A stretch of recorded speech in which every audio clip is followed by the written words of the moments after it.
Hi again, how are you? So, today we're going to talk about the things that I've gone through before carnivore. It's been a little difficult, it's been an interesting journey. So, I did have quite a few things, so I had to, I had to write them down. So, I had anxiety. I'm not going to say had because I still do have my bouts. I find that I do have my bouts when I have caffeine.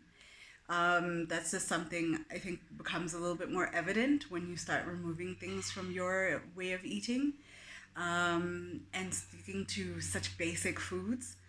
That's also really good because then it really shows you when you try to introduce other things, it shows you whether your body's like yay or no. So, anxiety for me, huge. So that went down quite a bit. Now I find that it's manageable and it only really like gets to its high point when I drink caffeine now. Or if I do low fat. I can't do low fat. I'm definitely a high fat carnivore. Some people prefer to do high protein carnivore.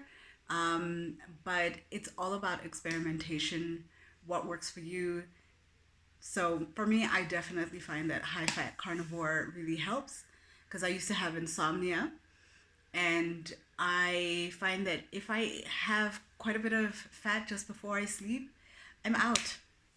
Lights out. It's a done deal for me. So that's another thing that I've learned. High fat carnivore for sure. The other thing I used to deal with in and out of hospital, IBS, irritable bowel syndrome. That was fun.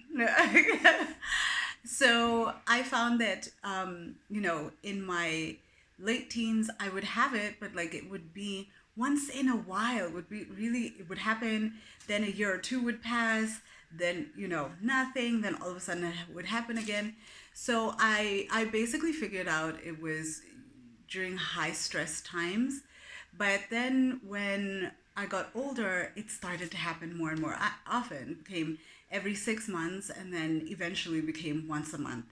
And now the thing is for me, if I didn't have medication on hand to attack it as soon as it started, we're talking about crippling pain in the hospital. I'm on a drip, Bascapen, painkillers, the works. So no fun. I actually I actually almost got into an accident once because I was driving and it hit me and I had to go to the hospital. Oh God, it's terrible. I should not even be saying that. But it that's exactly what happened to me. And then it always came with nausea and throwing up. Um, yeah, it was just really crippling pain. So I'm glad I don't have to deal with that nonsense anymore. Whew, so happy for that. Thinning skin. So I'd be out in the sun for maybe an hour or two. And the thing is, living in a hot country, when you're out and you see friends and things like that, a lot of the time you are outside. You are doing a braai or barbecue, as the other side of the world knows it. But you're enjoying your meat outside. You're having a good time with friends. You're dancing. You're listening to good music. Nobody wants to be inside because you might burn in the sun. But yes, an hour or two for me, done deal. And I knew my shoulders would be peeling, my nose would be peeling. It came to the point where, because I had allergies, if I was to rub my nose, I'm a nose scratcher because of my allergies. And when I had my allergies, I would scratch my nose, and the skin would be so thin that it would just basically have cuts along.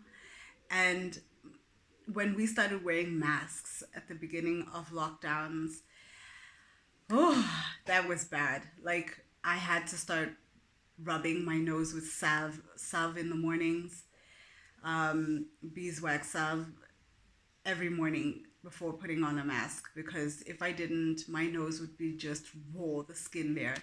But that actually improved. I started getting thicker skin all around.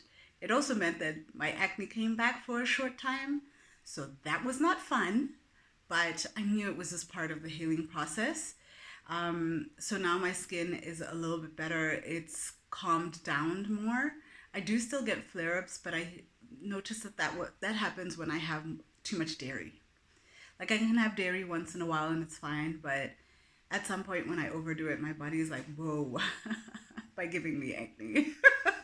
So eczema, huge thing. Like I'd end up at the dermatologist, the ointments, the creams. I remember using a cortisone cream at some point. You could see the veins in my chest. My skin got so thin that you could just see right through to the veins of my on my chest. It was really scary. When I noticed that, I stopped using it. I was like, nope, there's got to be a better way. There's got to be another option. This is insane.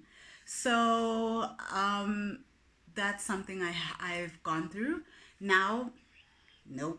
I can scratch the inside of my arm now and it won't burn. So, because those used to be the 2 points where it really used to get me. The back of my thighs, my hips, my back.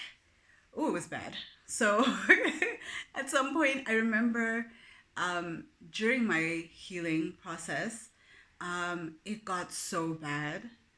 But that's part of what I think you would call basically the healing crisis. It gets like your conditions will flare up before it gets better. It's That's just the way it is. Like for some people, other people didn't have to go through things like that. But we'll talk about the ups and downs of your transition period in another video. Um, Oh, asthma. Now I have my asthma spray as a decoration in my purse. I keep it because I think mentally it just makes me feel safe. I've had an asthma spray all my life on me. So I'm not comfortable yet mentally parting from it. So it's just there kind of. Last time I used my asthma spray was last year in Feb or March, from what I remember, when I started going up a hill nearby, and my lungs were like, whoa, no. So I remember using it then, and in a little while I adjusted, and then it was fine from there. I no longer needed it. Um, Allergies, yes, it's also part of it. Me breathing through my nose wasn't a thing. I was always a mouth breather. Now I breathe through my nose and I breathe like that when I sleep now. If I tried that before, I would feel like I was going to suffocate, to be honest. But now I can breathe through my nose. A lot of the time when I breathe through my mouth and I speak, I think it's mostly from habit. But the rest of the day, I do breathe through my nose now. So that's been nice because my allergies are... Now I only get allergies when I play with the dogs for too long or anything like that. That's just pretty much it. Chronic fatigue. Wow. Yeah, I think the chronic fatigue, the hair loss, and the inability for my body to release fat all came together. I think I have a thyroid issue. I have not had that medically confirmed, but that's because I every time I'd go in and I'd be like, I think it's my thyroid, I'd always get the very simple test. There's another test that that they use that's more comprehensive for your thyroid, but I don't know, they just would never do it on me. Every time I'd ask, no, I want the other test, and it was just never done.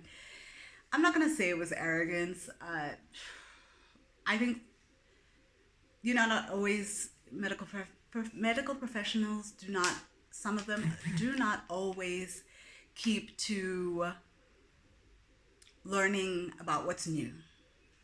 It is what it is.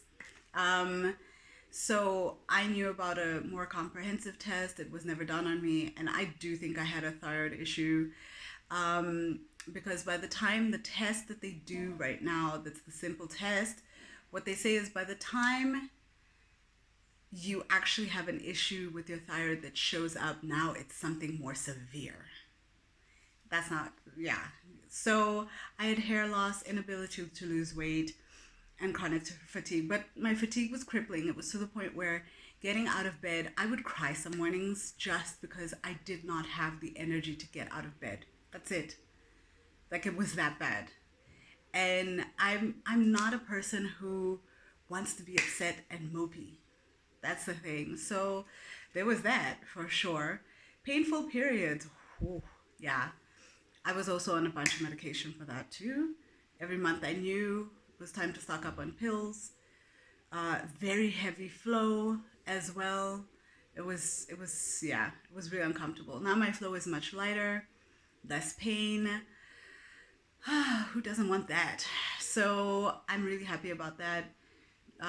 Now, if I take medication, it's rare. Like, I don't even think about it now. I'm not crazy at the pharmacy. Hi, can I please get this? Hi, can I? No. So that doesn't happen anymore. So that's really great.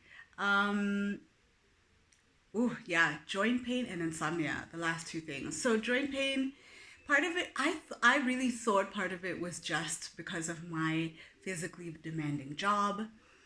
But starting carnivore, I find that my inflammation in my joints comes in waves. So I think the inflammation isn't all the way down yet, but now it's definitely more manageable. Like I can survive without having to take muscle relaxers and things like that from time to time. Big win, big win.